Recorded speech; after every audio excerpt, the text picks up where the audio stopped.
Oh. Ayaw kasi ng mga DDS, mga kababayan, na maging credit kay Pangulong Bongbong Marcos yung satellite. Kaya pinagtatawanan nila. Ayaw maging credit kay Pangulong Bongbong Marcos ng mga DDS yung Paxilica, yung AI hub at yung nuclear power plant na mag-aahon sa atin sa hirap. Maniwala kayo, yan ang mag-aahon sa kahirapan. Oo.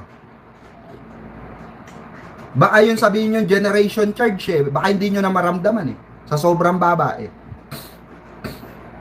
Ang susuko dyan, maniwala kayo, ang susuko dyan, Meralco. Baka ibenta na ng Meralco ulit sa, di ba, nasa gobyerno dati ang Meralco. Baka ang mangyari niya, mga kababayan, dahil wala nang kinikita Meralco eh, dahil meron na tayong AI hub, meron na tayong, meron na tayong tawag dito, nuclear power plant. Eh baka ang tendency niya, mga kababayan, ibalik na ulit sa gobyerno yung Meralco. Di ba? Kasi ako, for example, ako may-ari ng Meralco, puta, anong gagawin ko dyan? Ilan ang nakashare dyan, di ba? Oh. Eh halos wala na akong maibigay na kita dyan sa mga shares. Oh. Eh meron pa tayong 40% sa Malampaya. Oh. Di ba? Eh paano 'yon? Oh. Di wala na tayong kikitain. Oh, ngayon ibenta ko na lang sa ito, sa gobyerno kung sino ang presidente, di ba? O kunwari si Leni Robredo, si Madam Leni ang naging presidente, for example si Tulfo. Leni, Madam Leni, ibebenta na po namin itong Meralco. Di mas maganda. Gobyerno na uli ang namamahala ng di ba? Ng kuryente. Di mas maganda. Kasi wala na tayong babayaran, wala nang babayaran ng gobyerno, wala nang i-charge yung mga private sector, 'di ba? Na extra charge sa atin. Lahat 'yan manggagaling na yan sa gobyerno. Depende na lamang po 'yan sa pakikipag-usap ng Meralco. Kasi ang nakikita kong gagawin ng Meralco dito, mga kababayan, makikipagnegosasyon sila kay Pangulong Bongbong Marcos na wag nang i-konekta itong kuryente ng ng tawag dito, kunin yung kuryente dito sa nuclear power plant para hindi sila maapektuhan. Yun yung unang gagawin or move na Meralco na pwede nilang gawin. Makikipag-usap sila kay Pangulong Bongbong Marcos na wag pakialaman yung elektrisidad. 'Di ba? Yun yung unang nila. Pero I don't think napapayag si Pangulong Bongbong Marcos doon. Kaya nga ilulusot 'yan eh. Kasi nga gusto ni Pangulong Bongbong Marcos, 'di ba? Na kung kakayanin makapag-provide ang gobyerno ng sapat na kuryente gamit ang nuclear power plant sa ating mamamayang Pilipino, sa ating bansa. Pag yan nakita, no? Dahil ang kailangan lang naman yan tubig eh. Tatakbo na yan, mga kababayan eh. Tatakbo na yan. Ngayon, yung consumption niyan, kung kayang i-provide na sa buong bansa, di mas okay. Hindi na natin kakailanganin ng Meralco. 'Di ba? May share tayo sa Malampaya. 'Di ba? Di ang tendency, sapat yung kuryente natin. Sapat yung elektrisidad na papasok diyan sa nuclear power plant para ma-occupied yung kuryente sa buong bansa. Doon papasok na malulugi ang Meralco. Kaya ang tendency, bibitawan na ng Meralco yan. Hindi na sila kumikita, kaya na pala ng gobyerno eh. Nakadepende pa yan doon sa papalit kay Pangulong Bongbong Marcos. Diba? Ayan sabi, yes, here in Japan, there's are many lunar rains or reservation ba to? Reservation. Sabi ni Mama Risa. Nakano kasi tayo, translation kasi tayo. Jerry, I agree with BBM. It's natural way of solving another crisis like El Nino. Tama. Lahat yan, alam nyo mga kababayan, no? Pag yan, tayo kasi lamangan tubig sa atin, hindi lupa eh. Eto tandaan nyo ha, mga DDS, huwag kayong maniwala sa mga tanga na amo nyo. Yung mga propaganda ng amo nyo. Yung katangahan ng mga amo nyo. Gustong isalba ni Pangulong Bongbong Marcos ang ating bansa for a lifetime solution. Ganun kasi si Pangulong Bongbong Marcos, lifetime solution ang gusto niya. Ayaw niyang panandalian solusyon. Kasi ito yung sinasabi ng ibang mambabatas. Ito yung sinasabi ng ibang maapektuhan or mga may share sa mga Meralco, sa mga kung anong private sector, mga namumuhunan din yan yung mga iba sa natin, senador, iba yung sa mga kongresista, namumuhunan yan. Pinapaikot din nila yung mga pera nila sa iba't ibang private sector na negosyo, 'di ba? Kaya nga nagkakaroon ng person of interest eh. Tawag dito, personal interest. Yung mga nakaupo, 'di ba, sa Congress, tawag dito, Senato, mga sa Senate para magpasa ng batas na pabor sa negosyo nila, 'di ba? Nagkakaroon ng ganon, conflict of interest. Ngayon, mga kababayan, yan pa makakalaban ni Pangulong Bongbong Marcos. Kung sa tingin nila makakaapekto sa negosyo nila, ba't nila susuportahan? Did you get my point? For example, may company, okay? Yung mga nag-aangkat from other country ng mga piyesa, ng mga like piyesa ng mga motor, piyesa ng mga aircon, piyesa ng mga TV, ng cellphone, 'di ba? So hindi na sila makakapag-angkat. Kasi bakit? Maapektuhan sila ng AI hub. Kasi dito na lahat gagawin yun eh. Dito na po lahat gagawin yun. Pag-assemble, kung paano yung pag-assemble ng mga motherboard, yan. So may gumagawa na yan. So yung mga kababayan natin na gusto ng mga, for example, pabrika, di ba? So magkakaroon tayo ng mga facilities na tinatawag. Okay? So diyan papasok yung trabaho ng mga maralita. Repacking, packaging, okay? Delivery, supply, cargo, mga order galing ibang bansa, malapit na bansa natin. Tayo na po ang magpro-provide nun. Ayaw nyo yun? Ang meron lang may ayaw niyan, maniwala kayo sa hindi. Ang hindi lang mag-a-agree dyan, yung mga mambabatas or magpapasa ng batas na maaapektuhan yung kanilang negosyo. Oo, yun lang. Pero tayo, pabor na ako para sa akin bilang Pilipino, pabor sa akin yan. Pabor na pabor po sa akin yan. Kasi pabor talaga sa sambayan ng Pilipino yan eh. Mag-research kayo regarding Paxilica mga kababayan para maunawaan yung mabuti anong benepisyo sa atin yan. Lalo-lalo na sa maralita. Lalo-lalo na sa paglakas ng ekonomiya ng bansa, mga kababayan. 'Di ba? Ang tagal na nating nangangamuhan. Hanggang ngayon ba naman, Diyos ko, mangangamuhan pa rin tayo? 'Di ba? Hindi na siguro, 'di ba? It's about time na tayo naman, 'di ba? Ang maging boss sa sarili nating bansa. 'Di ba? Kasi marami pong mabibigyan na trabaho yan. For example, ito. Ang magugulat pa kayo nito, baka kaliwat kanan dyan, baksak presyo ng mga computer, baksak presyo ng mga aircon. Kasi bakit po? Yung kalidad dito na eh. Dito na nanggagaling, hindi na manggagaling sa ibang bansa at kukonsumo pa ng iba't ibang tax. Wala na pong tax mga kababayan. Dahil gobyerno na ang gagawa ng natin, AI facilities natin. Hindi porke narinig kasi yung iba kasi ang pagkakaintindi, AI facilities, puta gagawin na tayong robot. Hindi ganun 'yon, hindi po ganun 'yon. Okay? Pero isa sa mga proyekto 'yan na syempre magawa na ng maraming drone, maraming robot drone, 'yan. So isa na 'yon. Pero yung pusanggala, yung iniisip ng iba na ganun lang yung kapakanan ng AI hub, hindi po. Pangkalahatan po yan mga kababayan. Lahat ng, di ba nag-o-oven ka? Di ba gumagamit ka ng oven, gumagamit ka ng electric fan, aircon, TV, PC, monitor, cellphone, lahat po yan, lahat ng mga kagamitan na yan, tayo na po ang gagawa niyan. Dito na po sa atin yan. Oh. Pabor din sa mga private sector na negosyante. Kasi bakit po? Hindi na sila aangkat, for example, LG. For example, Sony.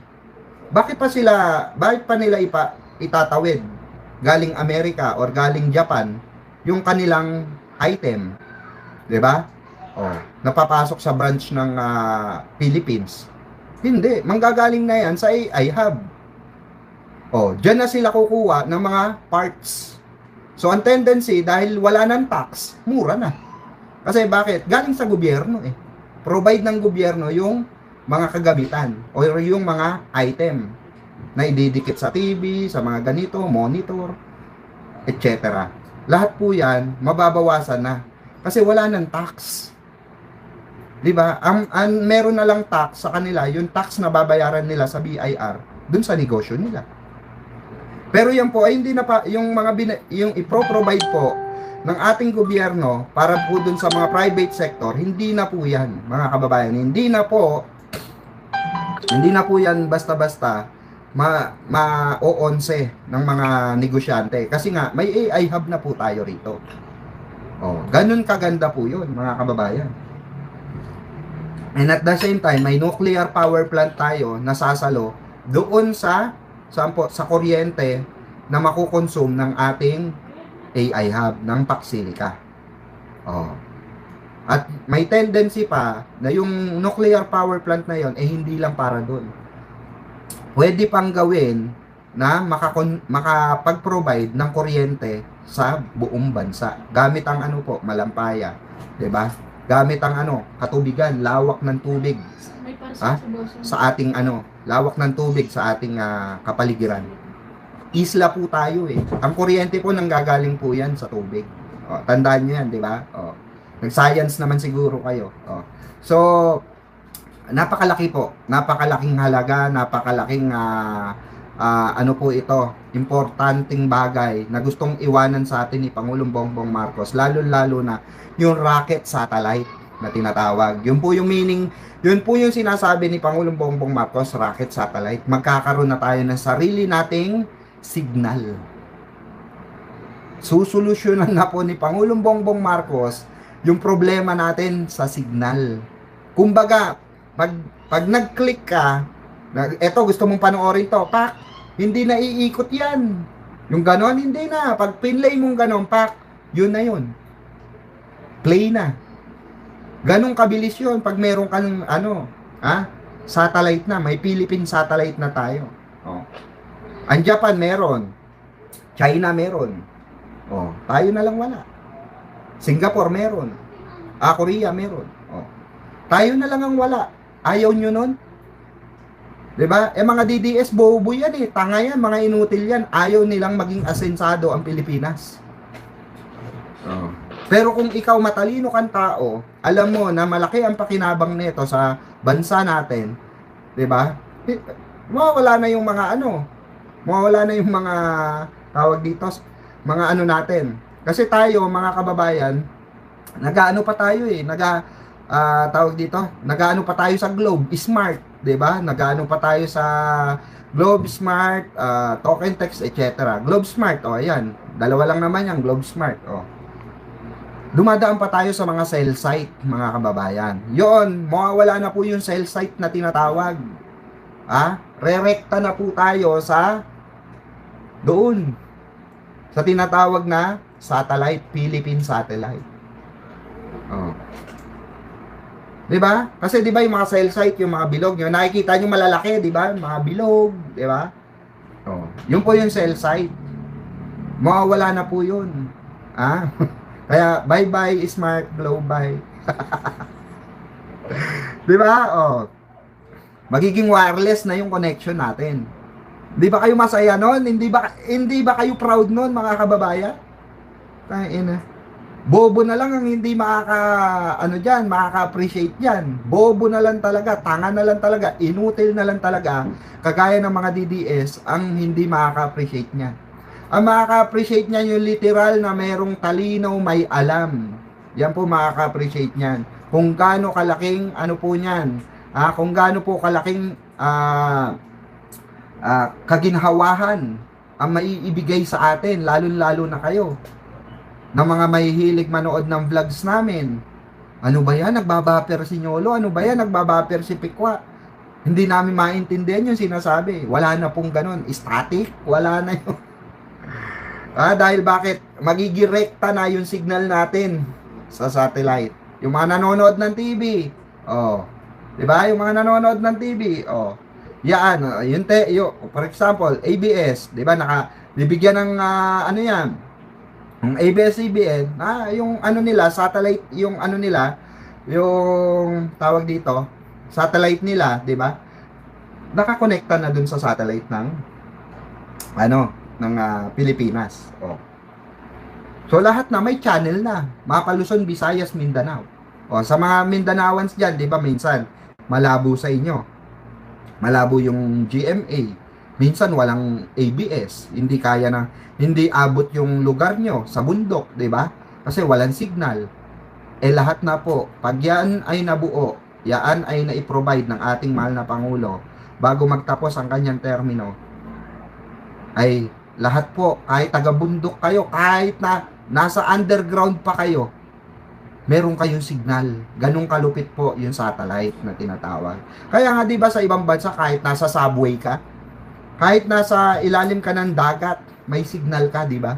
Sa ibang bansa, mga submarine, may signal. Ha? 3 p.m. Kay Nyolo? 3 p.m. po pala ako, kami ni Paring Nyolo, no, maya-maya. Pero bago nating tapusin maya-maya pa naman, masarap kasing pag-usapan ito, mga kababayan, yung pinangako ni Pangulong Bongbong Marcos na gusto niya mangyari para sa bansa.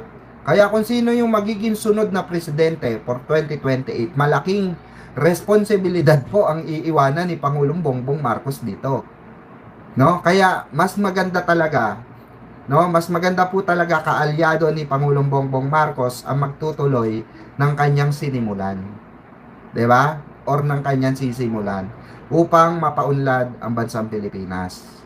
Hindi po credits ito kay Pangulong Bongbong Marcos, hindi po credits ito sa mga politiko. Ito po ay credits, no, para sa ating taong bayan na sumuporta sa ating mahal na Pangulo, 'di ba? Kredito po sa atin 'yan. Dahil bakit po naghalal po tayo ng isang klase ng presidente na may paniniwala na pwedeng mabago ang bansa natin tungo sa magandang kinabukasan ng bagong Pilipinas. Yun po yung katotohanan dyan. Sa atin po nakakredit yan dahil tayo po ang bumubuo ng isang bagong Pilipinas. Di ba? Totoo yan, mga kababayan. Tayo po ang bagong Pilipinas. Hindi po ang presidente, hindi po ang mga kaalyado, tayo po ang bumubuo niyan dahil tayo ay naniniwala na kayang baguhin, no, ng ating mahal na Pangulong Bongbong Marcos ang mga bagay-bagay na problema or lifetime solution na kailangan solusyonan dito sa ating bansa. At eto na po iyon, mga kababayan ko, eto na po iyon. Eto na po yung pagbabago ng isang bagong Pilipinas. 'Di ba? Kaya palakpakan natin ang ating mga sarili na hindi tayo nagkamali ng pagboto, pagsuporta kay Pangulong Bongbong Marcos at sa mga kaalyado niya. 'Di ba? Hindi po tayo nagsisisi na tayo ay nagboto ng isa na panibagong Marcos upang dalhin po tayo sa tungo sa bagong Pilipinas. 'Di ba, mga kababayan?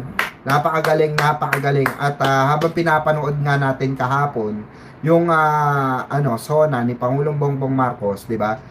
Nakakakilabot po ng sobra dahil ganun kalawak pala talaga ang gustong mangyari ni Pangulong Bongbong Marcos para sa atin. Pero sana man lang ma-appreciate po ng Kongreso ng mga mambabatas sa Senado itong plano ng ating mahal na Pangulo. Huwag na po sanang mahaluan pa ng politika para lamang mahinto ito. Kasi dadaan pa rin po sa sa tamang proseso, sa saligang batas. Okay? Gagawan po ito ng ng mga proposal, ng mga kung ano, at dadaan po 'yan at kailangan pong i-aproba i-approve pa ng Congress hanggang sa Senado, hanggang sa tuluyan na po yan simulan. Okay, so ngayon ang target nga ng ating Pangulo, posibleng matapos yan next year bago magtapos ang kanyang termino sa 2028. Di ba? Palakpakan na naman natin si Pangulong Bongbong Marcos dahil itong mga planong ito, mga kababayan, isa itong makasaysayan tungo sa bagong Pilipinas, mga kababayan. Imagine niyo, magiging makabago na ang isang Pilipinas. Isang kulelat na bansa pagdating sa technology. Isang bansa na kulelat pagdating sa elektrisidad. Isang bansa na nangungulelat pagdating sa isang klase ng internet provider or signal sa kahit na anong signal na tinatawag na mga radioactive, etc. Diba? Yan po ay susolusyonan for lifetime, as in lifetime, na mapapakinabangan ng mga makabagong henerasyon ng mga anak natin, apo natin, na magiging pamilya nila, na magiging pamilya ng mga kaapu-apuhan nila. Tayo po yung tatawagin na generation of Philippine evolution. Okay? Yun tayo po. Yun sa ano po ni Pangulong Bongbong Marcos. Termino ni Pangulong Bongbong Marcos. Diyan po tayo yung transition, ika nga. Tayo po ang batch natin, ika nga. No, sa pamumuno ni Pangulong Bongbong Marcos. Kung ilang taong ka ngayon, maikwento mo sa apo mo, sa mga magiging apo ng apo mo, 'di ba? Kung aabutan ka pa, makikwento mo na we are the generation of the Philippine New Evolution. Kami yon anak. Kami yon apo. Kami yung kumatawan kung bakit natuloy ito. Dahil sinuportahan namin, nagtalaga kami ng isang klase ng Pangulo na si Pangulong Bongbong Marcos, na katangi-tanging presidenteng nakaisip upang makasabay tayo sa mga makabagong teknolohiya na walang-wala tayo. Diba? Kasi, alalahanin nyo mga kababayan, yung pera ng taong bayan, kailangan po. Imagine niyo kung gusto nyo maging Singapore, kung gusto nyo maging Korea, kung gusto nyo maging Japan, okay, ang bansa natin, hayaan natin ang gobyerno na ituon ang proyekto sa makabuluhang proyekto kagaya nito. Hindi yung proyekto puro flood control, puro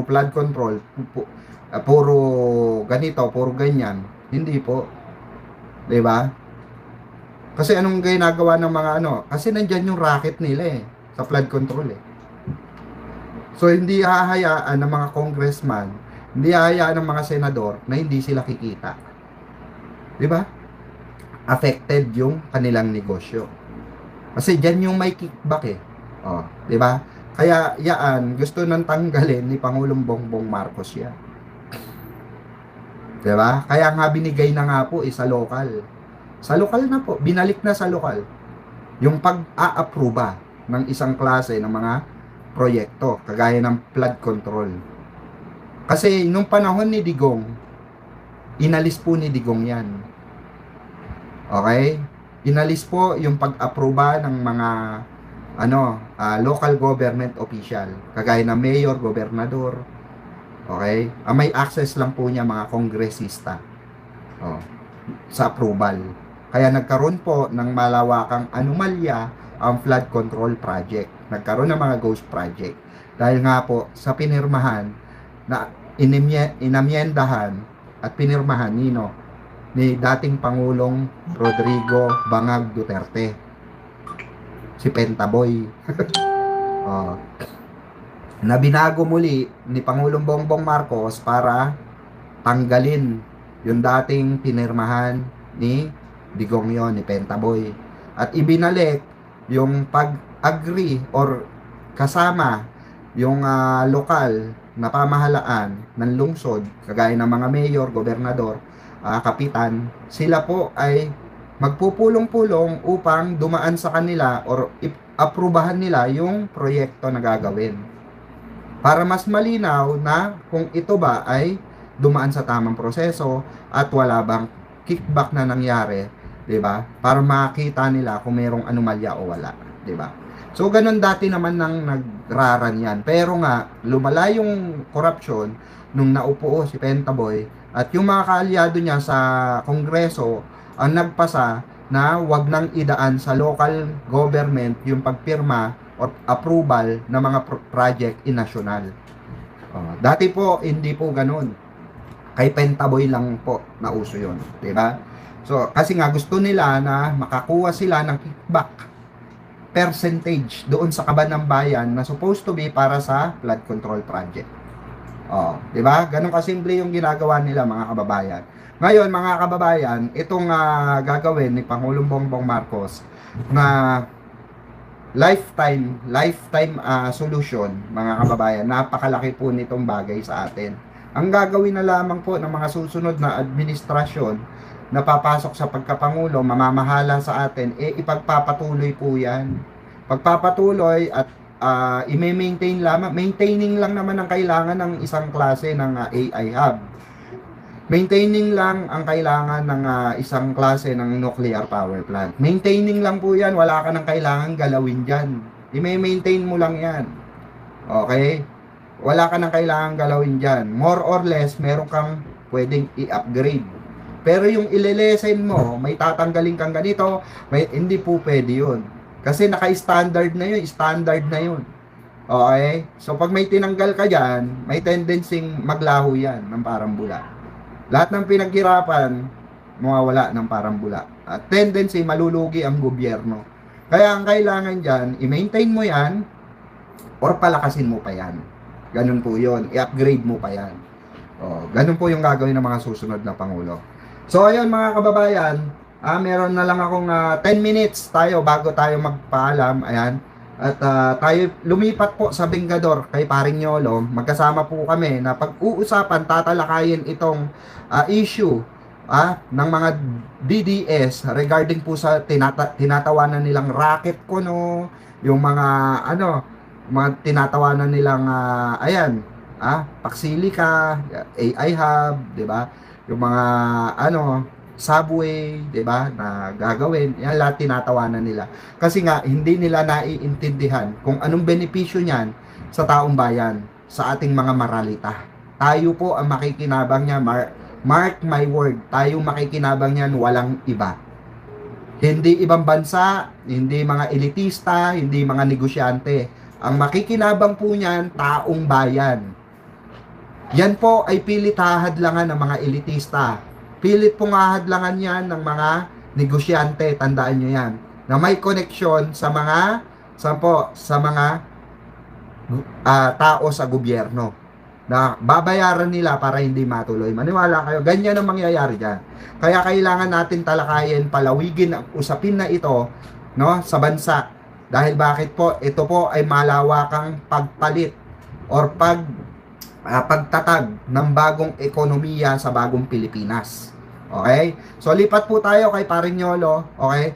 Magpapahinga lang ako mga 5 minutes. Okay? Akyat na rin ako kay Paring Yolo. So, hanggang dito na lamang po muna mga kababayan. Luzon, Visayas, Mindanao, hanggang Estados Unidos, Europa. Saan man sulok kayo ng mundo naroon. Please like and share this video. Para po makarating sa ating mga kababayan Luzon, Visayas, Mindanao at sa mga karatig bansa natin na nakikinig sa atin dito sa Bengador, kay Birador Picuaco. Maraming salamat mga kabengador, mga kabirador.